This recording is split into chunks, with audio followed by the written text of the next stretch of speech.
Europe 1, il est 19h04. La mobilisation des agriculteurs s'organise. Des manifestations sont prévues en début de semaine prochaine pour dénoncer l'appauvrissement du secteur ou la surabondance de normes. Dans les fermes, en ce moment, c'est le branle-bas de combat.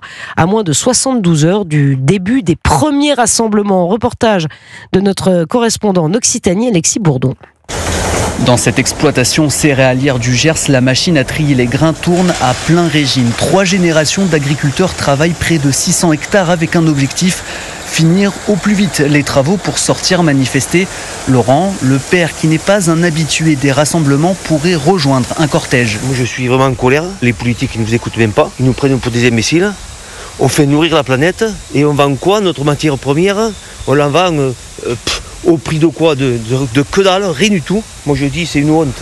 Près du tracteur, son fils Dorian est engagé au sein de la coordination rurale du 32. Lui aussi sera dans les rues mardi pour s'opposer à un accord de libre-échange entre l'Union européenne et l'Amérique latine.